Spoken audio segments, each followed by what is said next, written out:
ಸರ್ಕಾರದ ವಿರುದ್ಧ ಬಿಜೆಪಿ ಜಾಹೀರಾತು ವಿಚಾರಕ್ಕೆ ಸಂಬಂಧಪಟ್ಟಂತೆ ಬಿಜೆಪಿಯ ವಿರುದ್ಧ ಮೊಕದ್ದಮೆಯನ್ನು ಹೂಡೋದಕ್ಕೆ ಸರ್ಕಾರದಿಂದ ಸೂಚನೆ ಬಂದಿದೆ. ಹೌದು, ಸರ್ಕಾರದ ವಿರುದ್ಧ ಬಿಜೆಪಿ ಜಾಹೀರಾತು ವಿಚಾರಕ್ಕೆ ಸಂಬಂಧಪಟ್ಟಂತೆ ಬಿಜೆಪಿಯ ವಿರುದ್ಧ ಮೊಕದ್ದಮೆ ದಾಖಲಿಸುವುದಕ್ಕೆ ಸರ್ಕಾರದ ಸೂಚನೆ ಲಭ್ಯವಾಗಿದೆ. ಮಾನನಷ್ಟ ಮೊಕದ್ದಮೆ ದಾಖಲಿಸುವುದಕ್ಕೆ ಬಂದಿರುವಂತಹ ಸೂಚನೆ ಇದು. ಸುಳ್ಳು, ತಪ್ಪು, ತಿರುಚಿದ ಮಾಹಿತಿಯ ಗಂಭೀರ ಆರೋಪ ಈಗ ಬಿಜೆಪಿಯ ಮೇಲಿದೆ. ಈ ಹಿನ್ನೆಲೆಯಲ್ಲಿ ಮಾನನಷ್ಟ ಮೊಕದ್ದಮೆಯನ್ನು ದಾಖಲಿಸಬೇಕು ಅನ್ನುವಂತಹ ಸೂಚನೆ ಲಭ್ಯವಾಗಿದೆ.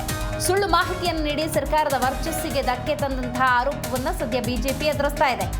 ಡಿಪಿಆರ್ಗೆ ಸೂಚನೆಯನ್ನು ಕೊಡಲಾಗಿದೆ. ಇನ್ನು ಪಬ್ಲಿಕ್ ಪ್ರಾಸಿಕ್ಯೂಟರ್ ಅನ್ನು ಕೂಡ ನೇಮಕ ಮಾಡಲಾಗಿದೆ. ಸೊ ನೋಡ್ತಾ ಇದ್ದೀರಿ, ಈಗ ಆಡಳಿತ ಪಕ್ಷ ಪ್ರತಿಪಕ್ಷ ಅಂತ ಸಂದರ್ಭದಲ್ಲಿ ಆರೋಪ ಪ್ರತ್ಯಾರೋಪಗಳಿರ್ತವೆ. ಆರೋಪ ಪ್ರತ್ಯಾರೋಪಗಳಲ್ಲಿ ಹುರುಳು ಅನ್ನೋದು ಇರಬೇಕಾಗುತ್ತೆ. ಸಾಕ್ಷಿಗಳನ್ನು ಪ್ರಾಮಾಣಿಕವಾಗಿ ಕೊಡಬೇಕಾಗುತ್ತೆ. ಕೆಲವೊಮ್ಮೆ ಅದು ಸರ್ಕಾರಕ್ಕೋ ವ್ಯಕ್ತಿಗೋ ಅವರ ವರ್ಚಸ್ಸಿಗೆ ಧಕ್ಕೆ ಆಗುತ್ತೆ ಅನ್ನೋದಾದ್ರೆ ಈ ರೀತಿ ಮಾನನಷ್ಟ ಮೊಕದ್ದಮೆ ಹೂಡೋದಕ್ಕೆ ಅವಕಾಶವಿದೆ. ಸೊ ಈ ನಿಟ್ಟಿನಲ್ಲಿ ಬಿಜೆಪಿಯ ಜಾಹೀರಾತು ವಿಚಾರಕ್ಕೆ ಸಂಬಂಧಪಟ್ಟಂತೆ ಇದೀಗ ಬಿಜೆಪಿ ವಿರುದ್ಧ ಮೊಕದ್ದಮೆಯನ್ನು ದಾಖಲಿಸುವುದಕ್ಕೆ ಸರ್ಕಾರ ಚಿಂತನೆಯನ್ನ ನಡೆಸಿದೆ. ಸರ್ಕಾರ ವಿಪಕ್ಷಗಳ ನಡುವೆ ಚರ್ಚೆಗೆ ಗ್ರಾಸವಾಗಿದೆ ಈ ಮೊಕದ್ದಮೆ. ಹೌದು, 2 ವರ್ಷ ಪೂರೈಸಿದ ಹಿನ್ನೆಲೆಯಲ್ಲಿ ಸರ್ಕಾರದಿಂದ ಸಮರ್ಪಣೆ ಸಂಕಲ್ಪ ಅನ್ನುವಂಥ ಬಹುದೊಡ್ಡ ಸಮಾವೇಶವನ್ನು ಮಾಡಲಾಯಿತು. ಹೌದು, ಸಾಧನಾ ಸಮಾವೇಶ ಅಥವಾ ಸಮರ್ಪಣೆ ಸಂಕಲ್ಪ ಸಮಾವೇಶದ ಮೂಲಕ ಜನರನ್ನು ನಾವು ಹೇಗೆ ತಲುಪಿದ್ದೀವಿ, ಎಷ್ಟರ ಮಟ್ಟಿಗೆ ಕೆಲಸ ಮಾಡಿದ್ದೇವೆ, ಜೊತೆಗೆ ಹಕ್ಕುಪತ್ರಗಳನ್ನು ವಿತರಿಸುವಂಥ ಕಾರ್ಯಕ್ರಮ ಅದಾಗಿತ್ತು. ಸರ್ಕಾರ ಮತ್ತು ವಿಪಕ್ಷಗಳ ನಡುವೆ ಸದ್ಯ ಈ ಮೊಕದ್ದಮೆ ಯಾಕೆ ಚರ್ಚೆಗೆ ಗ್ರಾಸವಾಗಿದೆ ಅಂತ ನೋಡೋದಾದ್ರೆ, ಈ ಸಮರ್ಪಣೆ ಸಂಕಲ್ಪ ಈ ಸಮಾವೇಶ ಏನಿದೆ ಇದಕ್ಕೆ ಸಂಬಂಧಪಟ್ಟಂತೆ ಒಂದಷ್ಟು ಮಾಹಿತಿ ಇದೆ. 2 ವರ್ಷ ಪೂರೈಸಿದ ಹಿನ್ನೆಲೆಯಲ್ಲಿ ಸರ್ಕಾರದಿಂದ ಸಮರ್ಪಣೆ ಸಂಕಲ್ಪ ಸಮಾವೇಶವನ್ನು ಮಾಡಲಾಗಿತ್ತು. ಸರ್ಕಾರವೇ ಇದನ್ನು ಆಯೋಜನೆ ಮಾಡಿತ್ತು. ಬಿಜೆಪಿಯಿಂದ ಸರ್ಕಾರದ ವಿರುದ್ಧ ಚಾರ್ಜ್ ಶೀಟ್ ಬಿಡುಗಡೆ.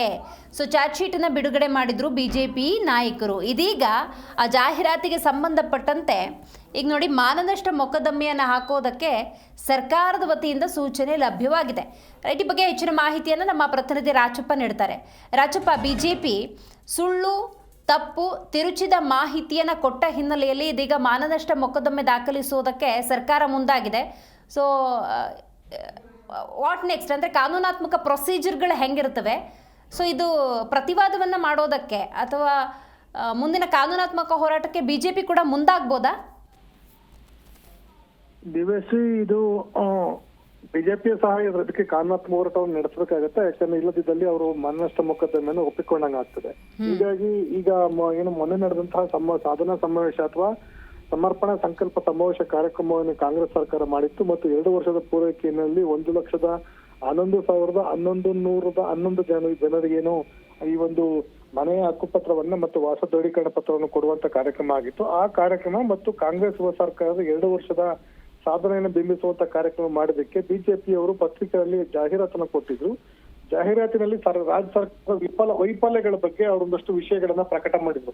ಅದು ಜಾಹೀರಾತಿನಲ್ಲಿ ರಾಜ್ಯದ ಎಲ್ಲ ಪ್ರಮುಖ ಪತ್ರಿಕೆಗಳಲ್ಲಿ ಜಾಹೀರಾತಾಗಿ ಪ್ರಕಟವಾಗಿತ್ತು. ಅದರಲ್ಲಿ ಡೀಸೆಲ್ ದರ ಇರ್ಬೋದು ಅಥವಾ ವಾಹನ ನೋಂದಣಿ ಇರ್ಬೋದು, ಟ್ರಾನ್ಸ್ಫಾರ್ಮರ್ ಅದಕ್ಕೆ ರೇಟ್ ಅನ್ನು ಹೆಚ್ಚಳ ಮಾಡೋದು ಇರ್ಬೋದು, ಅಥವಾ ರೈತರ ಪಹಣಿ ರೇಟ್ ಹೆಚ್ಚಳ ಮಾಡೋದಿರ್ಬೋದು, ಬಿಯರ್ ರೇಟ್ ಇರ್ಬೋದು, ಅಥವಾ ಮದ್ಯದ ದರವನ್ನು ಹೆಚ್ಚಳ ಮಾಡೋದಿರ್ಬೋದು, ಅದೇ ರೀತಿ ಪೆಟ್ರೋಲ್, ಡೀಸೆಲ್ ಮತ್ತು ಬಸ್ ಟಿಕೆಟ್ ದರ, ಬಿಜೆಪಿ ಮತ್ತು ಹಾಲಿನ ದರ, ಇದೇ ರೀತಿ ಒಟ್ಟು ಸುಮಾರು ಅವರು 8 ಪುಟಗಳ ಚಾರ್ಜ್ ಶೀಟ್ ಅನ್ನು ಬಿಡುಗಡೆ ಮಾಡಿದ್ದಾರೆ. ರಾಜ್ಯ ಸರ್ಕಾರ ಎಲ್ಲೆಲ್ಲಿ ವೈಫಲ್ಯವಾಗಿದೆ, ಬಿಬಿಎಂಪಿ ಆಡಳಿತ ಇರ್ಬೋದು, ಬ್ರಾಡ್ ಬೆಂಗಳೂರು ಇರ್ಬೋದು, ರಾಜ್ಯದ ರೈತರ ಸಮಸ್ಯೆ ಇರ್ಬೋದು, ಆತ್ಮಹತ್ಯೆ ಇರ್ಬೋದು, ಕಾನೂನು ಸುವ್ಯವಸ್ಥೆ ವೈಫಲ್ಯ ಇರ್ಬೋದು, ಶಾಲಾ ಮಕ್ಕಳ ಸಮಸ್ಯೆ ಇರ್ಬೋದು, ಈ ರೀತಿ ಪ್ರತಿಯೊಂದು ಮಹಿಳೆ ಮತ್ತು ಮಕ್ಕಳ ವಿಚಾರ ಇರ್ಬೋದು, ರಾಜ್ಯ ಸರ್ಕಾರ ಕೊಟ್ಟಂತ ಯೋಜನೆಗಳು, ಗೃಹಲಕ್ಷ್ಮಿ ಯೋಜನೆ ಇರ್ಬೋದು, ಅಥವಾ ಈ ಪಂಚ ಗ್ಯಾರಂಟಿ ಯೋಜನೆಗಳು ಎಲ್ಲೆಲ್ಲಿ ಜಾರಿಯಲ್ಲಿ ವೈಫಲ್ಯ ಆಗಿದೆ ಅಂತ ಬಗ್ಗೆ ಅವರು ಸಾಕಷ್ಟು ಮಾಹಿತಿಯನ್ನ ಪತ್ರಿಕಾಗೋಷ್ಠಿಯನ್ನು ನಡೆಸಿ ಚಾರ್ಜ್ ಶೀಟ್ ಅನ್ನು ಬಿಡುಗಡೆ ಮಾಡಿದ್ರು. ಅದೇ ರೀತಿ ಜಾಹೀರಾತನ್ನು ಕೊಟ್ಟಿದ್ರು. ಈ ಒಂದು ವಿಷಯನ ಇಟ್ಕೊಂಡು ರಾಜ್ಯ ಸರ್ಕಾರ ಅಪಮಾನವಾಗಿದೆ ಅಂದ್ರೆ ರಾಜ್ಯ ಸರ್ಕಾರಕ್ಕೆ ಮಾನ ನಷ್ಟವಾಗಿದೆ. ಸರ್ಕಾರ ಈ ಒಂದು ಬಿಜೆಪಿಯವರು ಕೊಟ್ಟಿರುವಂತ ಜಾಹೀರಾತಿನಲ್ಲಿ ದರ ಹೆಚ್ಚಳ ಇರ್ಬೋದು ಅಥವಾ ಕಾನೂನು ಸುವ್ಯವಸ್ಥೆ ಇರ್ಬೋದು, ವೈಫಲ್ಯಗಳ ಬಗ್ಗೆ ಅವರು ಪಟ್ಟಿ ಮಾಡಿದ್ದಾರೆ. ಇದು ಜನರಿಗೆ ತಪ್ಪು ಸಂದೇಶವನ್ನ ನೀಡುವಂತ ಪ್ರಯತ್ನ.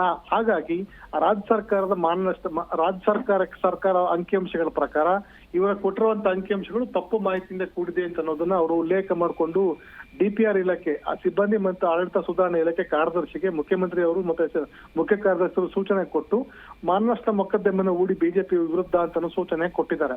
ಆ ಒಂದು ಹಿನ್ನೆಲೆಯಲ್ಲಿ ಇಬ್ಬರು ಹಿರಿಯ BS ಪಾಟೀಲ್ ಮತ್ತು ಹಿರಿಯ ಇಬ್ಬರು ವಕೀಲರನ್ನು ನೇಮಕಾತಿ ಮಾಡಿ ಈ ಒಂದು ಸಂಬಂಧಪಟ್ಟಂತೆ ಪ್ರಕರಣ ದಾಖಲಿಸಲು ರಾಜ್ಯ ಸರ್ಕಾರ ಸೂಚನೆ ಕೊಟ್ಟಿರುವಂತದ್ದು ಬಿಜೆಪಿ ಆಕ್ರೋಶಕ್ಕೆ ಕಾರಣವಾಗಿದೆ. ಈ ಹಿಂದೆ ನೀವು 2023 ಚುನಾವಣಾ ಸಂದರ್ಭದಲ್ಲಿ ಕಾಂಗ್ರೆಸ್ ಪಕ್ಷನೂ ಸಹ ಬಿಜೆಪಿ ವಿರುದ್ಧ ಪೇಟಿಎಂ ಇರ್ಬೋದು ಮತ್ತು ಏನು IAS ಅಧಿಕಾರಿಗಳಿರ್ಬೋದು, ಬೇರೆ ಬೇರೆ ಅಧಿಕಾರಿಗಳ ಟ್ರಾನ್ಸ್ಫರ್ ಅಲ್ಲಿ ಎಷ್ಟೆಲ್ಲ ವರ್ಗಾವಣೆಯಲ್ಲಿ ಏನೆಲ್ಲ ಹಗರಣ ಆಗತ್ತೆ, ಎಷ್ಟೆಲ್ಲ ದರವನ್ನ ಫಿಕ್ಸ್ ಮಾಡಿದ್ದಾರೆ ಅಂತ ಅನ್ನೋದನ್ನ ಅವರು ಸಹ ಜಾಹೀರಾತು ಕೊಟ್ಟಿದ್ರು. ಬಿಜೆಪಿ ವೈಫಲ್ಯಗಳನ್ನು ಜಾಹೀರಾತನ್ನ ಪ್ರಕಟ ಮಾಡಿದ್ರು.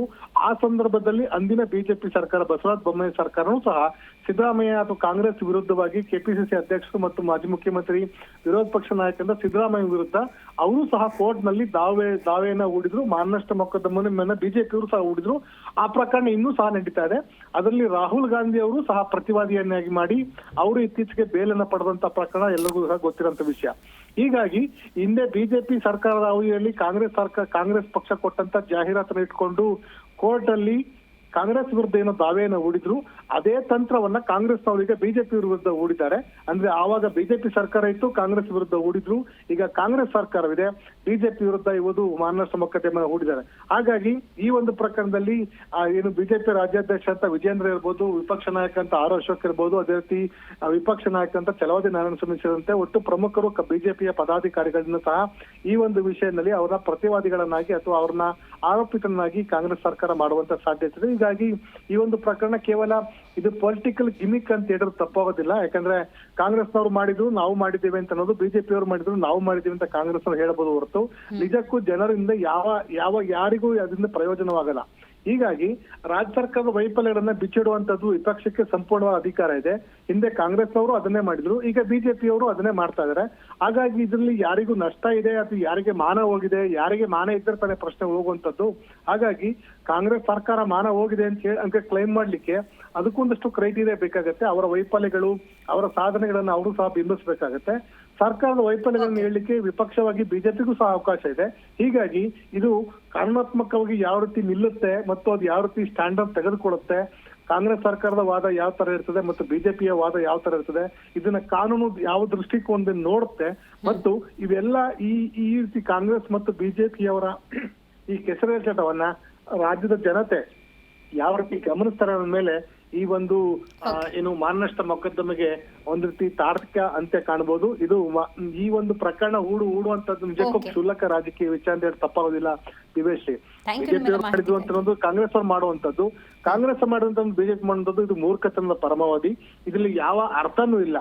ಇದು ಕೇವಲ ಒಬ್ಬ ಸರ್ಕಾರದ ಮುಖ್ಯಮಂತ್ರಿ ಇರ್ಬೋದು, ಕಾರ್ಯದರ್ಶಿ ಇರ್ಬೋದು, ಒಂದು ಅಧಿಕೃತ ಆದೇಶವನ್ನು ಹೊರಡಿಸಿ ಇನ್ನೊಂದು ಪಕ್ಷದ ವಿರುದ್ಧ ಮಾನನಷ್ಟ ಮೊಕದ್ದಮೆ ಹೂಡಿ ಅಂತ ಆದೇಶ ಮಾಡೋದು ನಿಜಕ್ಕೂ ಮೂರ್ಖತನದ ಪರಮಾವಧಿ. ಇದನ್ನ ಕಾನೂನಾತ್ಮಕವಾಗಿ ಅಥವಾ ಪಕ್ಷದ ವತಿಯಿಂದನೇ ಅವರು ನೇರವಾಗಿ ಪ್ರಕರಣ ದಾಖಲಿಸಿ ಮಾಡಬಹುದಾಗಿತ್ತು. ಅದ್ರ ಸರ್ಕಾರದಿಂದ ಹೂಡಿ ಅಂತ ಆದೇಶ ಮಾಡಿರೋದು ಹಾಸ್ಯಾಸ್ಪದವಾಗಿ ಕಾರಣವಾಗ್ತಿದೆ. ಒಂದು ಸರ್ಕಾರಕ್ಕೆ ವಿಪಕ್ಷ ಮಾಡುವಂತ ಆರೋಪವನ್ನು ಅರಗಿಸಿಕೊಳ್ಳಲಿಕ್ಕೆ ಸಾಧ್ಯವಿಲ್ವಾ ಅಂತ ಪ್ರಶ್ನೆ ಸಹ ಉದ್ಭವಿಸುತ್ತೆ. ಹೀಗಾಗಿ ಬಿಜೆಪಿ ವಿಪಕ್ಷವಾಗಿ ಅವರು ಮಾಡ್ತಾ ಇದ್ದಾರೆ, ಕಾಂಗ್ರೆಸ್ ಆಡಳಿತ ಪಕ್ಷವಾಗಿ ತಮಗೆ ಅವಮಾನವಾಗಿದೆ, ತಮಗೆ ಮಾಹಿತಿಯನ್ನ ತಿರುಚಿದ್ದಾರೆ, ಸುಳ್ಳು ಮಾಹಿತಿ ಕೊಟ್ಟು ಜನತೆಯ ದಾರಿ ತಪ್ಪಿಸಿದ್ದಾರೆ ಅಂತ ಹೇಳುವಂತ ಪ್ರಕರಣ ನಿಜಕ್ಕೂ ಇದು ಯಾವ ಸ್ವರೂಪ ಪಡ್ಕೊಳುತ್ತೆ ಮುಂದಿನ ದಿನಗಳಲ್ಲಿ ಕಾನೂನು ಇದನ್ನು ಯಾವ ರೀತಿ ನೋಡುತ್ತೆ ಮತ್ತು ಅದರ ಯಾವ ರೀತಿ ವ್ಯಾಖ್ಯಾನ ಮಾಡುತ್ತೆ ಮತ್ತು ಅದಕ್ಕೆ ಕಾನೂನಲ್ಲಿ ನಿಜಕ್ಕೂ ಶಿಕ್ಷೆ ಇದೆಯಾ ಅಥವಾ ಕೇವಲ ಇದು ಹಿಂಗೆ ಕಾಟಾಚಾರಕ್ಕೆ ಮುಗಿದೋಗುತ್ತೆ ಅನ್ನೋ ಕಾದು ನೋಡ್ಬೇಕಾಗಿದ್ದೀವಿ ಅಷ್ಟೇ. ಥ್ಯಾಂಕ್ ಯು ನಿಮ್ಮೆಲ್ಲ ಮಾಹಿತಿಗಾಗಿ ರಾಜಪ್ಪ.